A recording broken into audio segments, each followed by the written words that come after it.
Բարի երեկո, ժամը 20-ն է, Ազատության ուղիղ եթերում լրատվական կենտրոնն է, այսօրվա թեմաներն են։ Կարգալույց եղած կաթողիկոսին չի կարա կարգալույց անի։ Կարգալույց քահանան հրաժարվում է լքել Հովհաննավանքի խորանը։ Ես ասեմ չեմ ընդունում սա։ Լաչինի Միջանցքի արգելափակմանը մասնակցած ադրբեջանցին որպես քաղաքասարակության ներկայացուցիչ Երևանում հանդիպել է անվտանգության խորհրդի քարտուղարին։ Դատարանը կալանավորել է Վարդան Ղուկասյանի 15 աջակիցների ևս 4-ի նկատմամբ այլ հսկողություն սահմանել։ Բաքվում դատվող Ռուբեն Վարդանյանը հրաժարվում է փաստաբանից բարձրաձայնելով աղաղակող ապօրինությունների մասին։ Այս պայմաններում պաշտպանության բոլոր դատավարական հնարավորությունները սպառված են։ Ընդդիմադիրները համոզված են, որ ծառայության ժամկետի կրճատումը ավելի է խորացնելու բանակը համալրելու խնդիրը։ Թրամփը չեղարկել է Պուտինի հետ հանդիպումը Մոսկվայի դեմ նոր պատժամիջոցներ սահմանելով։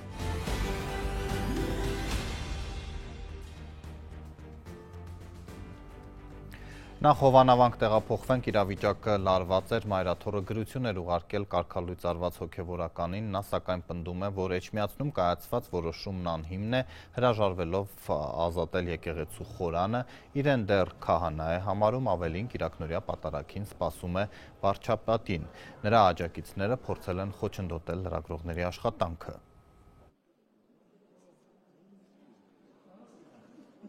Կարգալույց եղած կաթողիկոսին չի կարա կարգալույց անի։ Հովհաննավանքի նախկին քահանա Տեր Արամն էր բղավում վանքի բակում ճիշտ նույն նախադասությունը, որ 3 խորհրդարանական ամբիոնից Նիկոլ Փաշինյանն էր հնչեցնում։ Կաթողիկոսը չի կարա կինո երեխեքունենա։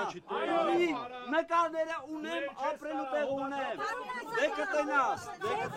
Մթնոլորտն այստեղ շիկացած էր կեսօրից հետո։ Պսակադրության արարողություն պիտի լիներ։ Ով է ծեսն անելու մայրաթորի կարգապահական հանձնախմբի կողմից կարգալույց հռչակված Տեր Արամը Ստեփան Ասատրյանը, թե գործող քահանան Տեր Սարգիսը։ Ժողովուրդ, հեսա զույգը կգա, իրենք կորոշեն։ Հարսանքավորները եկան եւ կար տպավորություն, որ առանձնապես կողմնորոշված չեն։ Հետո Տեր Սարգսից տեղեկացանք, պսակի վկայական տալ կարգալույց քահանան չի կարող։ Ես եմ պատրաստում պսակադրությունը կատարելու, իրենք այդպես ուզեցին, ընդունեցին։ Հեսա զանգերը կհնչեցնի, դուք կգաք։ Մենք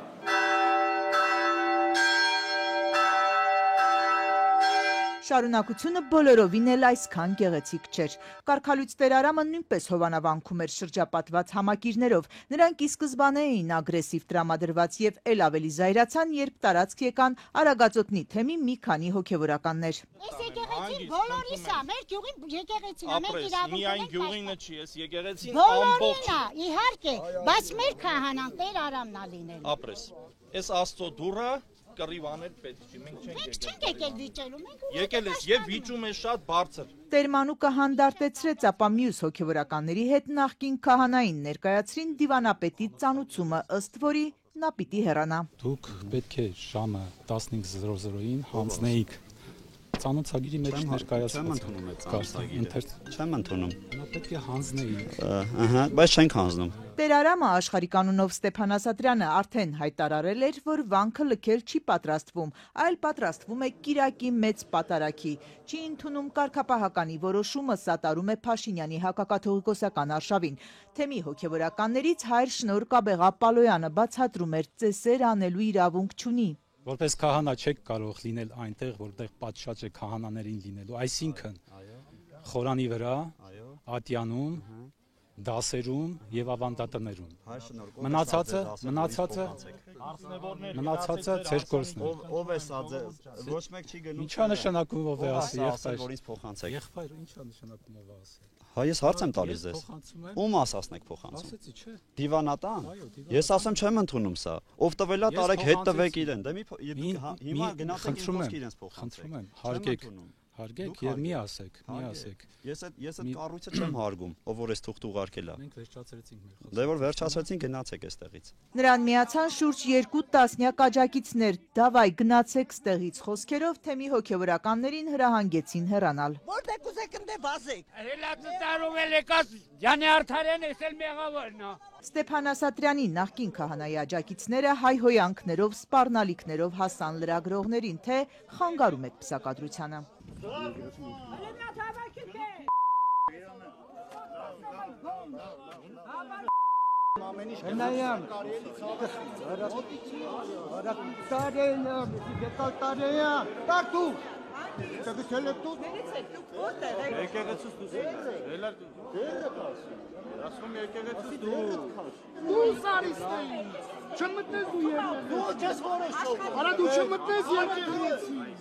Տեսնես ապարատը դուրս կգաս։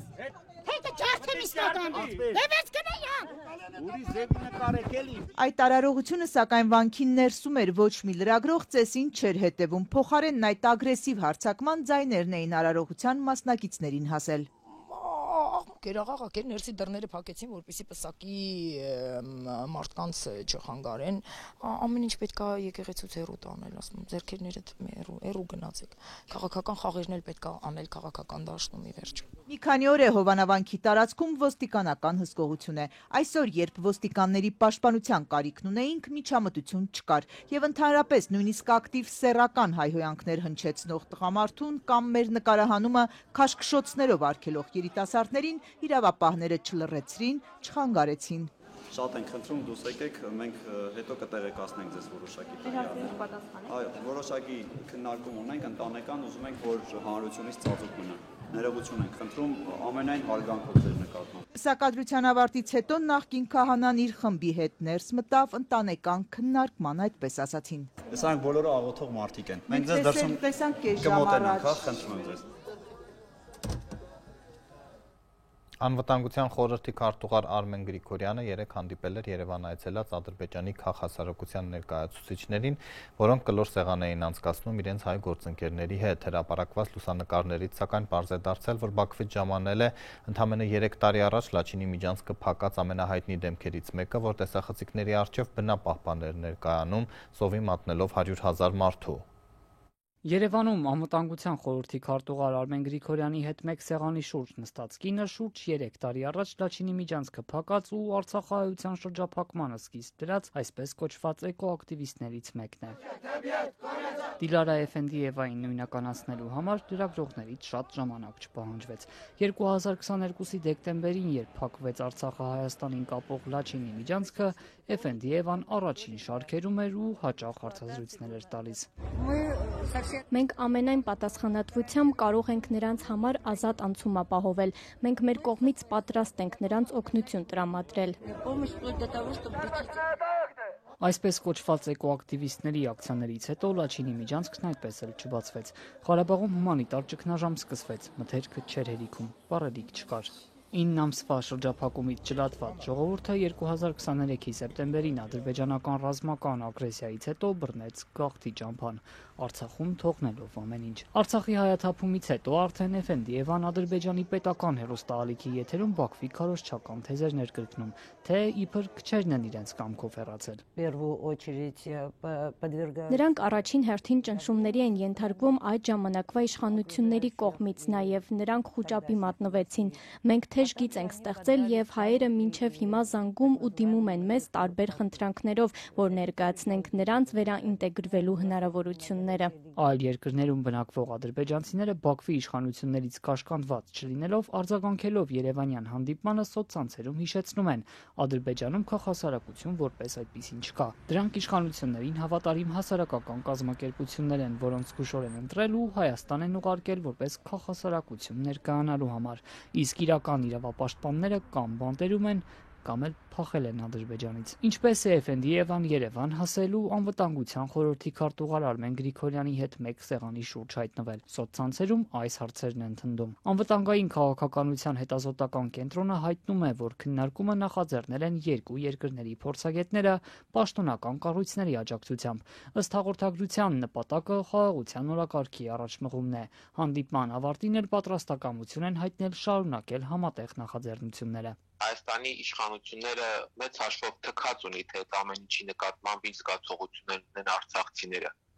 Եվ ոչ միայն այս պարագայի մասին է խոսքը, այլ բազմաթիվ այլ պարագաների։ Շատ պարզ երևում է, որ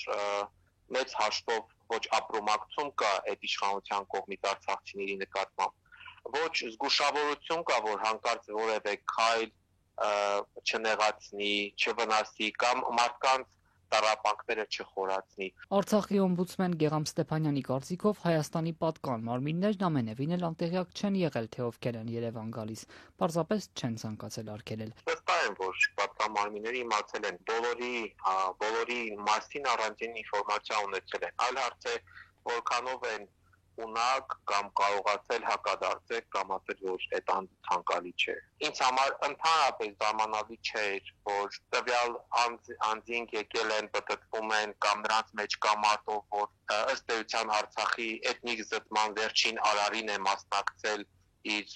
կեղծ էկոակտիվությամբ։ Հայկական կողմից այս հանդիպմանը մասնակցել է նաև անվտանգային քաղաքականության հետազոտական կենտրոնի ղեկավար Արեգ Քոչինյանը։ Պնդում է, պատվիրակությունների կազմերը կողմերը նախապես չեն քննարկել։ Հայկական կողմը քննարկել է որոշել է իր կազմը, ադրբեջանական կողմը իր կազմը։ Նախապես իմացել ենք, բայց նորից եմ կրկնում, մենք իրար չենք քննարկել կազմերը։ Քոչինյանն ասում է, հասկանում է հանրության վրդովմունքը Էֆենդինայի այցի եւ ընդհանրապես Ադրբեջանի գործողությունների պատճառով, սակայն հարևանին փոխել հնարավոր չէ։ Շատ կարճ դրան պատասխանելով կարող եմ ասել, որ ես ձեզ համար ուրիշ Ադրբեջան չունեմ։ Մեր հարևան Ադրբեջանը դա է։ Եթե ես կարողանամ ոսկե ձկնիկ բռնեմ, իմ առաջին ցանկությունը ոսկե ձկնիկին ուղղված կլինի, որ Հայաստան այստեղից փոխենք, տանենք, դնենք Բելգիայի եւ Նիդերլանդների միջև մի հատ հարմար տեղ, բայց քանի դեռ Հայաստանը այնտեղ է, որտեղ որ ինքը աշխարհագրորեն գտնվում է, այլ հարևան, քան արևելքում Ադրբեջանը եւ արևմուտքում Թուրքիան չկա, եւ ես չեմ կարծում, որ մեր խնդիրն է փոխել Ադրբեջանը կամ Թուրքիան։ Մեր խնդիրն է Ադրբեջանի եւ Թուրքիայի հետ հարաբերությունների կարգավորման գնալ։ Դիլարա Էֆենդիևայի ձատ քննարկմանը մասնակցում էին եւս 4 ադրբեջանցիներ։ Նրանցից Ֆարհադ Մամեդովն օրինակ 2023-ի սեպտեմբերին Լեռնային Ղարաբաղի վրա ադրբեջանական հարձակման ժամանակ կրկնում էր պաշտոնական Բաքվի թեզը, թե հակաահաբեկչական գործողություն են իրականացնում։ Ողբերգական իրադարձություններից 9 ամիս առաջ էլ ինչպես իր մյուս գործընկերները պնդում էր, թե Լաչինի միջանցքը փակվել է էկոլոգիական պատճառներով։ Հանդիպմանը մասնակցած Ռուսիֆ Հուսեյնով այդ ժամանակ նույն բովանդակ գրառումներ էր անում։ Անզեն ադրբեջանցիները պետք է անարգել մուտք ունենան Ստեփանակերտ հարակից տարածքներ ու անթակույց հայտարարում էր Լաչինի միջանցքը հայերի գլխավերևում կախված Դամոկլյան սուր է, որը հիշեցնում է, թե ով է տարածաշրջանում գերիշխողը։ Իդեպ այցի ընթացքում ադրբեջանցիները հասցրել են նաև զբոսնել Երևանում, լուսանկարներ անել ու դրանք հրապարակել սոցցանցերում։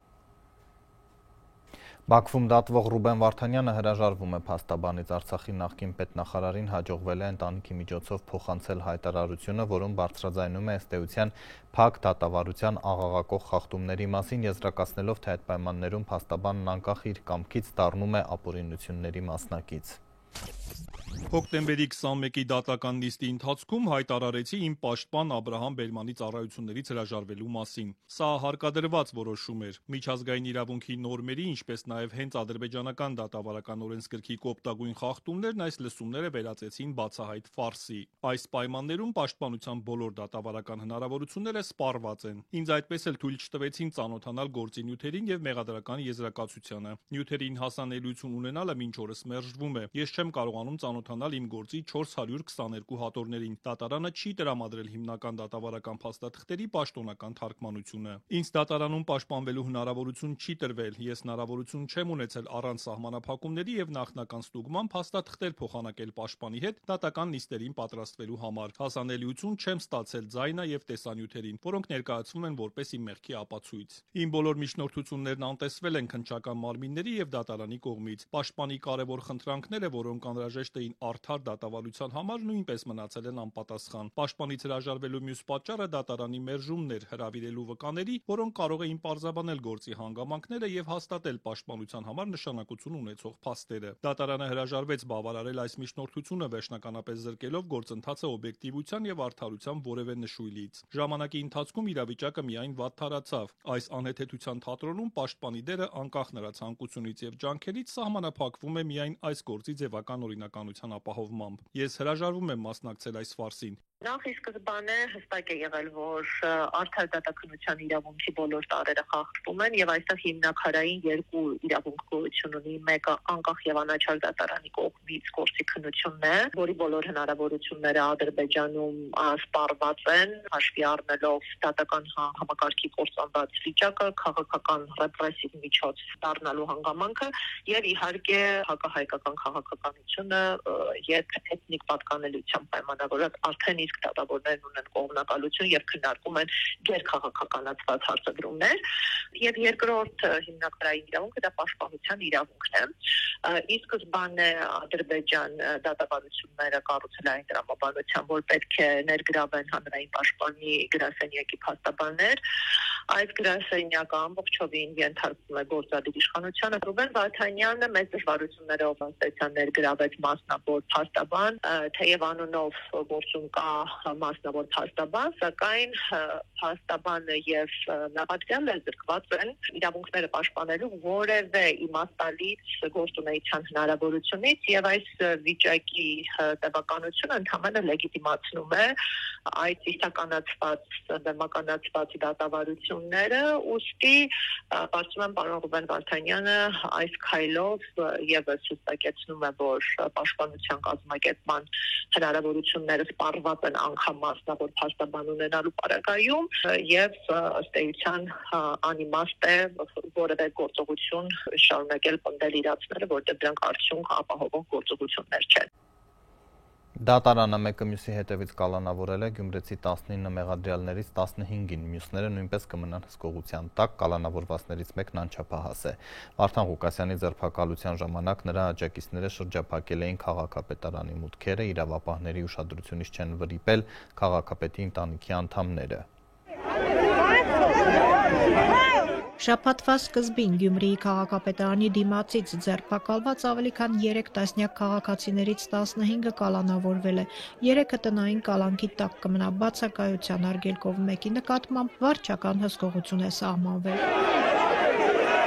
Կալանավորվածների թվում են նաև քաղաքապետ Վարդան Ղուկասյանի եղբոր թոռները, մեկը Ավագանու Կոմկուս խմբակցության անդամ Գևորգ Ղուկասյանն է, մյուսը Նարեկ Ղուկասյանը։ Քաղաքապետի եղբոր եւս մեկ թոռ 3 ձերբակալվել է, նա անչափահաս է ու նրան դեռ մեղադրանք չի առաջադրվել։ Ձերբակալված մյուս անչափահասն արդեն մեղադրյալի կարգավիճակ ունի ու տնային կալանքի տակ է, երկրից բացակայելու արգելք ունի։ Անչափահասին մեղադրել են զանգվածային անկարգություններին մասնակցելու եւ արտարադատության իրականացմանը խոչընդոտելու համար։ Կոնկրետ զանգվածային անկարգություններին մասնակցելը ծանր հանցագործություն է եւ ազատազրկման ձևով պատիժ է նախատեսում 4-ից 8 տարի ժամկետով։ Փաստաբան Արտուշ Հակոբյանը անչափահաս տղայից բացի եւս 8 հոգու է ներկայացնում այս գործով։ Փաստորեն նրա պաշտպանյալներից միայն անչափահասն է տնային կալանքի տակ, մյուսները բանտում կպահվեն երկամսյա եւ 40-օրյա ժամկետներով։ Նախաքննական մարմնի դիրքորոշումը կայանում է նրանով, որ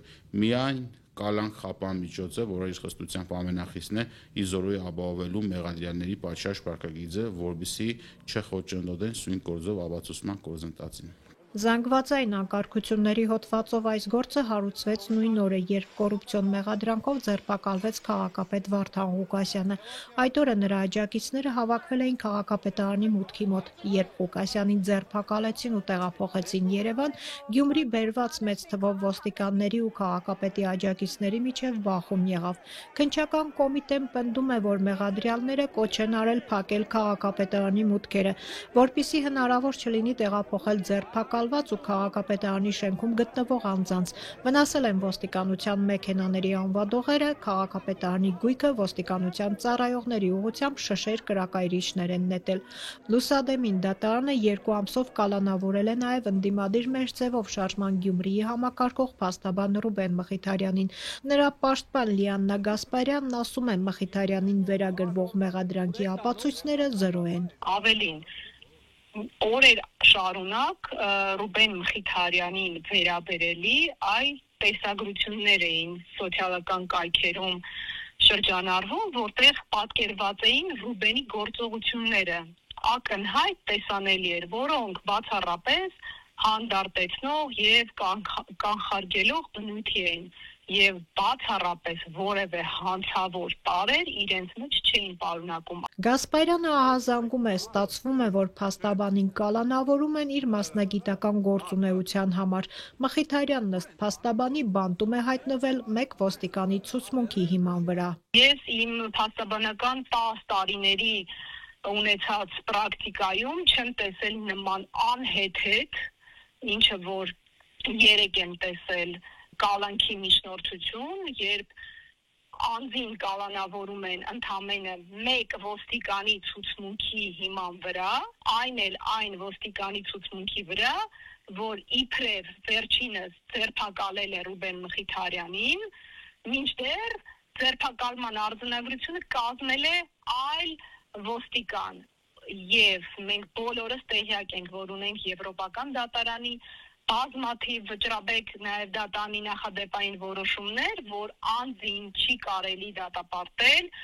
ոստիկանի, այն էլ 1 ցուցմունքի հիման վրա։ 3 այս գործով նաև քաղաքապետարանի 2 պաշտոնյա է ձերբակալվել։ Մեկը Վարդան Ղուկասյանի խորհրդականը, մյուսը ապօրինի շինությունների բաժնի պետի պաշտոնակատարը։ Նրանց դեռ մեղադրանք չի առաջադրվել։ Քննչականը գործը հարուցել է բավականին ծանր զանգվածային անկարգություններին մասնակցելու, խմբով արտարադատության իրականացմանը կամ գործի քննությանը միջամտելու, զանգվածային անկարգություններին մասնակցելու հոդվածներով։ Մեղադրյալների մի խումբ էլ քաղաքապետարանի կոմունալ բաժնի աշխատակիցներ են, վարորդներ ու հավաքարարներ։ Այսօր ազատազրկման է դատապարտվել ընդդիմադիր եւս 1 քաղաքապետ 6 տարվա դատավարությունից հետո Մասիսի հանրապետական ղեկավար Դավիթ Համբարձումյանի համար սահմանվել է 6 տարի 3 ամսվա պատժաչափ, որոշումը դեռ ուժի մեջ չի մտել, Համբարձումյանն այն բողոքարկելու է Վերաքննիչ ատյանում։ Նա մեղադրվում է 2018-ի հեղափոխության օրերին հանրահավաքի մասնակիցների նկատմամբ զենքով բռնություն գործադրելու համար։ Հանրապետական կուսակցությունը հենց նրան էր մտադիր առաջադրել վարչապետի թեկնածու, եթե հաջողեին Փաշինյանին իմպիչմենթի ենթարկել։ Լրատվական կենտրոնն է Ազատության եթերում, մեր լուրերն անընդհատ թարմացվում են նաև Telegram-ի ալիքում, իսկ թողարկման երկրորդ հատվածում դիտեք։ Ընդդիմադիրները համոզված են, որ ծառայության ժամկետի կրճատումը ավելի է խորացնելու բանակը համալրելու խնդիրը։ Թրամփը չեղարկել է Պուտինի հետ հանդիպումը Մոսկվայի դեմ նոր պատժամիջոցներ սահմանելով։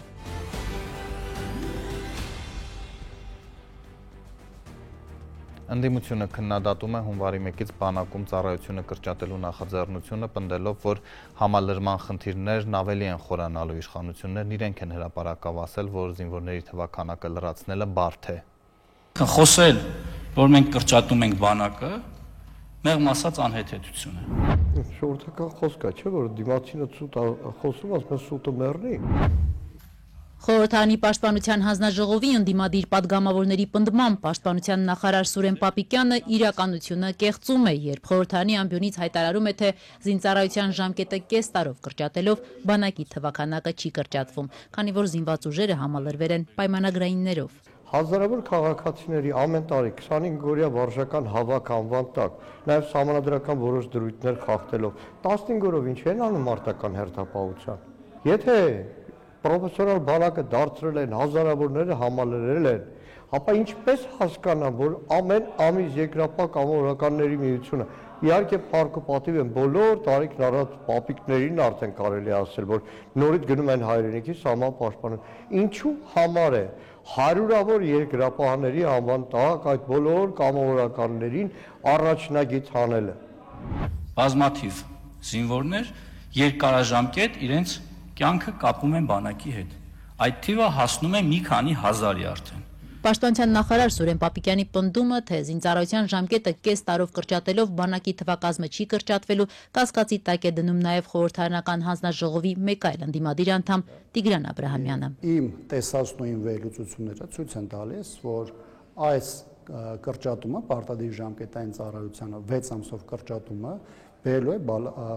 բացական բալանսի։ Սա մեկ։ Բանակի կրճատումը։ Այո, ըստ էության բերելու է բանակի կրճատմանը։ Այն, որ Հայաստանի զինված ուժերը համալրման կարիք ունեն ու նաև այդ պատճառով են վարժական հավաքների մասնակիցներին ներգրավում մարտական հերթապահության մեջ, ընդամենը մեկ ամիս առաջ խորհրդարանի ամբիոնից հաստատեց նաև պաշտպանության փոխնախարար Արման Սարգսյանը։ Առնվազն տարօրինակ է, թե ինչպես է մեկ ամսում լուծվել զինված ուժերի համալրման խնդիրը։ Ցանկալի չի այս ամբիոնից հնչեցնել, որ զորքի թվականակը չի հերիքում, դրա համար վարժական հավաքների ներկայացնում են մարդկանց նաև մարտական հերթապահության։ Ես համոզված եմ, որ այս եղած փոփոխությունը շատ ավելի մեծացնելու է այն ճեղքվածքը, որը գոյություն ունի զինված ուժերում, եւ բնականաբար դա բերելու է մեր երկրի խոցելիության աճին։ Ընդդիմադիր պատգամավորը նշում է, թե իհարկե առաջացած ճեղքվածքը փակելու համար պաշտպանության նախարարությունը հետագայում կարող է առաջնագծում նոսրացնել պաշտպանական գծերը կամ մարտական դիրքերը, ավելի մեծ թվով պահեստազորայինների ներգրավել, ԵԿՄ անդամների թիվն ավելացնել մարտական հերթապահության մեջ, բայց եթե խոսում են բանակի մարտունակության մասին, ապա դրա հիմքում պետք է լինեն կանոնավոր զորքերը։ Վերցնել եւ կարճաժամկետ կտրվածքով գնահատել պատերազմի հավանականությունը եւ գնալ այսպիսի փոփոխությունների, սա պարզապես երկիրը խոցելիության դաշտում պահելու ճանապարհն է։ Աբրահամյանի կարծիքով, եթե պաշտպանության նախարարը եւ գլխավոր շտաբի պետը կայացվող որոշումների վրա իրական ազդեցություն ունենային, ապա եղած իրողությունների պայմաններում որևէ պարագայում այս քայլին չէին գնա։ Աբրահամյանի խոսքով որևէ մեկը չի կարող ասել, թե ինչ կլինի 3, 4, 5 տարի հետո։ Եվ եթե անգամ հավատան, որ Ադրբեջանն առաջիկա 1-2 տարում Հայաստանի վրա հարձակվելու մտադրություն չունի, ապա ինչ կլինի, եթե տարածաշրջանում ռազմաքաղաքական իրավիճակի փոփոխություն լինի եւ համալրման կարիք առաջանա։ Ինչ է անելու այդ ժամանակվա իշխանությունը։ Մեր զինված ուժերի ղեկավարությունը այլևս դարձել է քաղաքական իշխանության կցորդը, որտեղ ամեն գործողության համար ոչ թե ռազմական գիտության հիման վրա որոշումներ կայացնելով է ամեն ինչը որոշում, այլ շեֆը ինչ կասի։ Ինչու է այդ դեպքում իշխանությունը ընդդիմադիրների կողմից մատնանշված հնարավոր վտանգների պարագայում գնում այդ քայլին։ Քվե Պատիվ ունեմ խմբակցության քարտուղար Տիգրան Աբրահամյանը եւս նշում է, որ 2026-ի հունիսի խորհրդարանական ընտրություններին ընթരാճ Փաշինյանը նախընտրական քայլ է անում։ Պատգամավորը սակայն միաժամանակ նշում է, թե նաեւ խելամիտ կասկած կա, որ Հայաստանի իշխանության այս որոշումը կարող է կապված լինել հայ-ադրբեջանական կարգավորման գործընթացի հետ։ Նաեւ, այսպես ասած, ռևանշի չգնալու երաշխիք։ Գեգամ Մանուկյանը նշում է, որ իհարկե հաջորդ տարի իրենց երեխաներին բանակ ճանապարհող ծնողները կուրախանան, որ 2 տարվա փոխարեն իրենց զավակները 1.5 տարի են ծառայելու, սակայն նաև զգուշացնում է։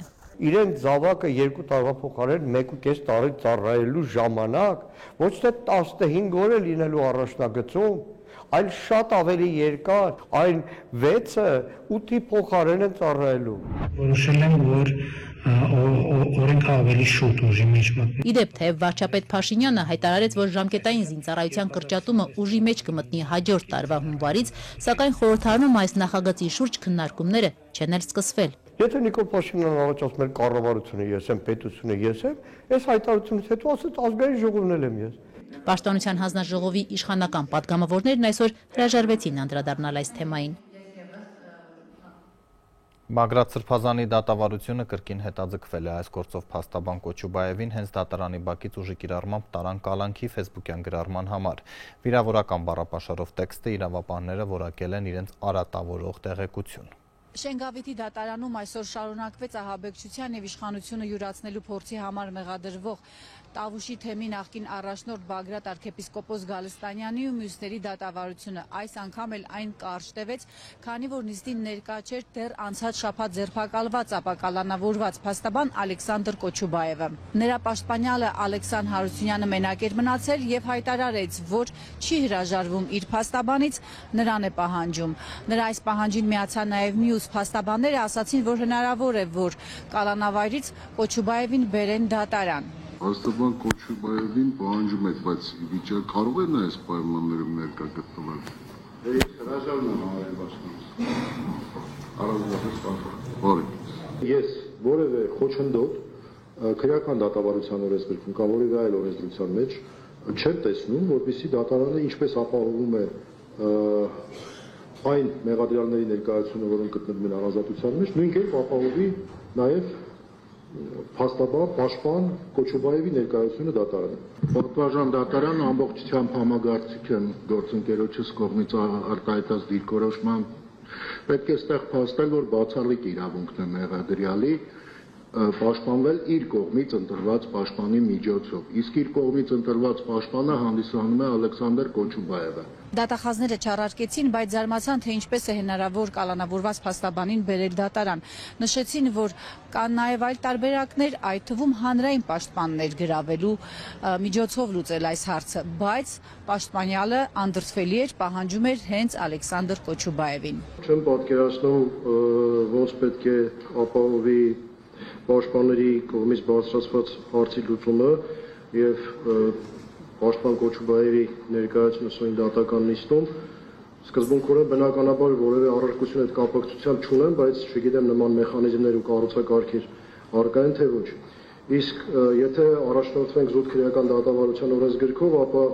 մեղադրյալ Ալեքսանյանն ըստ էության չի հրաժարվում պաշտպան ունենալուց, նրա պաշտպան ունենալու ցանկությունը շարունակում է առկա լինել եւ նման պայմաններում պաշտպանի մասնակցությունը պարտադիր է, հատկապես այն հիմնավորմամբ, որ դա է պահանջում արդարադատության շահը։ Ի վերջո դատարանը հայտարարեց, որ կդիմի հանրային պաշտպանի գրասենյակ, որպեսզի այլ փաստաբաններ գրավեն, ինչին նորից ընդդիմացավ մեղադրյալը։ Իսկ որ հրաժարվում եք, դա արդեն դատարանը կորոշի։ Կընդունի հրաժարումը թե ոչ։ Դատական նիստի հենց սկզբից հայտարարվեց, որ ներկա չէ մեղադրյալներից մեկը Աղվան Արշակյանը, որը գլխուղեղի քաղցկեղ է հաղթահարել եւ փաստորեն, ինչպես փաստաբանը սկզբում հայտարարեց, վատացել է, շտապօգնություն են կանչել, նա տնային կալանքի տակ է եւ շտապօգնությունը նրան չի կարողացել տանել հիվանդանոց։ Աղվան Արշակյանի առողջական վիճակը այսօր կտրուկ վատացել է, նա զանգահարել է եւ հրավիրել է շտապօգնություն, այնուհետեւ շտապօգնության անձնակազմը որևէ կերպ չի կարողացել կապ հաստատել պրոբացիայի ծառայության հետ, քանի որ նրան պետք է արդեն իսկ շտապօգնության աշխատակիցները տեղում նշել են, որ նրան պետք է տեղափոխեն հիվանդանոց, սակայն որևէ կերպ չեն կարողացել։ Ի վերջո Աղվան Արշակյանը եկավ դատարան, դատարանը նրան հարցրեց նրա առողջական վիճակի մասին, հետո էլ փաստաբանին խնդրեց գրավոր տեղեկություններ ներկայացնել նրա առողջական վիճակի մասին, որ հասկանան, արդյոք տնային կալանքը այս դեպքում ճիշտ միջոց է ընտրված։ Գլխացավ շատ ուժեղ եղավ, բանը, սկորի զանգեց մաման եկան Ալարգին Դիմիտրոսը իսկեցին, որ քնեմ անցնի գլխացավս, ասեցին չենք կարող տանենք հիվանդանոց։ Հաջորդ դատական նիստը մյուս հինգշաբթի է։ Քննչական կոմիտեն հայտնում է, որ մեկ մարդ է կալանավորվել ի աջակցություն Սամվել Կարապետյանի հոկտեմբերի 28-ի հավաքին այլ անձանց նյութապես շահագրգռելով մասնակցելու համար։ Մեր ձևով նախաձեռնությունը հերքել է իշխանական լրատվամիջոցներում հայտնված ձայնագրությունը հանրահավաքին մարդկանց հավաքագրելու մասին։ Պետությունն ավելի քան 1 միլիարդ դրամով 48 մեքենա է գնում կալանավորների տեղափոխումների համար, տարեցթարի ուղեկցումների թիվն աճում է 2023-ին 23,000, 2024-ին ավելի քան 28,000։ Այն դեպքում, երբ ներդրվել են խափանման այլընտրանքային միջոցներ, վարչական հսկողություն, տնային կալանք։ Շարունակվում է կալանքը մասսայականորեն կիրառվել, մենք դա հնչեղ գործերով ենք տեսնում, որ հիմնականում դատարանները որոշում են կայացնում 2 ամսով կալանք, ապա նաև երկարացվում է այդ ժամկետը, այն որ արժանապատվության խնդիր կա անձանց, որոնք գտնվում են անազատության մեջ եւ նրանց տեղափոխումը պետք է կատարվի պատշաճ կերպով, դա հստակորեն, բայց այստեղ առաջին հերթին քանակի հարցն է, թե որքան ենք ենք տրամադրում եւ հենց այդ 20%-ը, որը նշել են իրենք որպես հիմնավորում, նաեւ ավելանում է ուղեկցությունների թիվը, դրանք հիմնականում կալանավորված անձանց հետ կապված գործողություններին են վերաբերում, որտեղ հենց դատական նիստերը, դուք գիտեք, կալանքի հետ կապված շատ ավելի հաճախ են, քան մնացած այլ կոնկրետ նիստերի հետ կապված հարցերը։ Անձը, որը գտնվում է պետության վերահսկողության ներքո, դա միայն այդ ծախսը չի, որ տեղափոխման, դատական նիստերի մասնակցությունն ապահովելու, այլ նաև դրան գումարվում է առողջապահական ծախսերը, որը հստակորեն ավելանում են, եւ որպես այդպիսի մենք ունենում ենք թե մարդու իրավունքների կոպտագույն խախտումներ, ինչը վերաբերում է կոնկրետ կալանավորված անձանց իրավունքների խախտման, ինչպես նաև մենք ունենում ենք դատապարտյալ անձանց ռեսուրսների հետ կապված, որպես այդպիսի նվազում։ Միջազգային լրահոսից ուկրաինական ճգնաժամը հաղթահարելու փոքր լավատեսությունը, որ այս օրերին երևաց մամուլում, հոդս ցնդեց։ Թրամփը չեղարկել է Պուտինի հետ Բուդապեշտում նախատեսված հանդիպումը, ավելին Վաշինգտոնը նոր պատժամիջոցներ է սահմանում Մոսկվայի դեմ։ Մենք չեղարկեցինք նախագահ Պուտինի հետ հանդիպումը, պարզապես կարծում էի, որ դա ճիշտ չի լինի, որ մենք չենք կարող հասնել այն ամենին, ինչ մեզ անհրաժեշտ է, ուստի ես չեղարկեցի այն։ Բայց ամերիկյան պատժամիջոցները եւս շատ կարևոր են, սա լավ ազդակ է մյուս երկրների համար, միանալու պատժամիջոցներին, պետք է շարունակել պատժամիջոցները, մինչև Պուտինը դադարեցնի այս պատերազմը։ Եվ ֆուտբոլ, այսօր հայկական Նոա ակումբի մրցակիցն է Ռումինիայի Ունիվերսիտատա Կրայովան, խաղը կմեկնարկի մոտ 2 ժամից, մինչև այդ մեր թղթակից Մարինե Խաչատրյանի ռեպորտաժը Կրայովայի մարզադաշտից։ Of course it will be very special for me. Players are absolutely ready for the match tomorrow.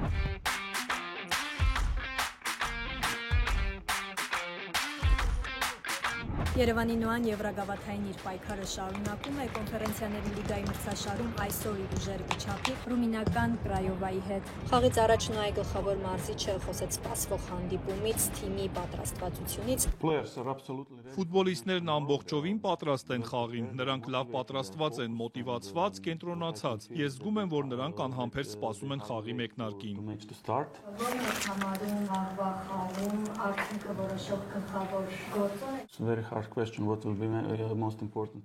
Շատ բարդ հարց է, ֆուտբոլում ամեն ինչ կարևոր է։ Այսպիսի խաղերում յուրաքանչյուր մանրուքը կարող է մեծ տարբերություն ստեղծել։ Օրինակ մի նետումը, ստանդարտ իրավիճակը կարող է վճռորոշ լինել խաղի ելքի համար։ Մենք սակայն ցանկանում ենք խաղը կառավարել 90-ից ավելի րոպե։ Մենք կպահպանենք մեր խաղային պլանը ամբողջ 90 րոպեների ընթացքում եւ կաշխատենք միասին։ Խաղից հետո արդեն կերևա մեր աշխատանքի արդյունքը։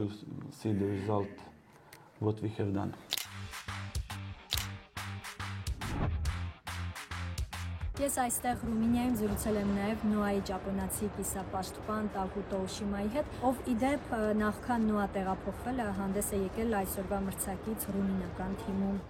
Of course it will be very special for me because Իհարկե, սա շատ յուրահատուկ հանդիպում կլինի ինձ համար, քանի որ ես լավ հիշողություններ ունեմ իմ նախկին թիմակիցների, ակումբի եւ երկրպագուների հետ։ Այնպես որ ինձ համար շատ յուրահատուկ կլինի խաղալ բոլորի առջև։ Ես միշտ ցանկացել եմ խաղալ այս մրցաշարում, այնպես որ կփորձեմ անել իմ լավագույնը եւ պարզապես վայելել այս մրցաշարը։ Այո, եվրոպական մրցաշարում մեր նպատակը խմբային փուլը հաղթահարելն է, այնպես որ փորձում ենք անել մեր լավագույնը։ Եվ Հայաստանի մասին հավանում եք Հայաստանը դժվար էր հարմարվել նոր երկրին, նոր մշակույթին։ Yes, for now I'm enjoying and Այո, ինձ իսկապես դուր է գալիս քաղաքը, լավն է, մարդիկ շատ բարի եւ հաճելի, ինձ համար դժվար չէր հարմարվելը։ Ես սիրում եմ մշակույթի, նոր մարդկանց հետ ծանոթանալ, դա իմ սիրելի կողմերից մեկն է։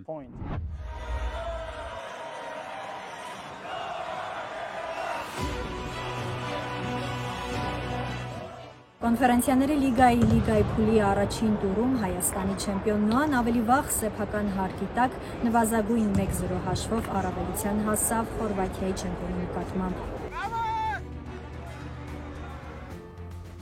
Հաղթանակ Նոային Ռումինիայից հաղորդում էր մեր թղթակից Մարինե Խաչատրյանը, իսկ լրատվական կենտրոնում այսքանը, օրվա մյուս լուրերի համար բաժանորդագրվեք Ազատության էջերին սոցիալական ցանցերում։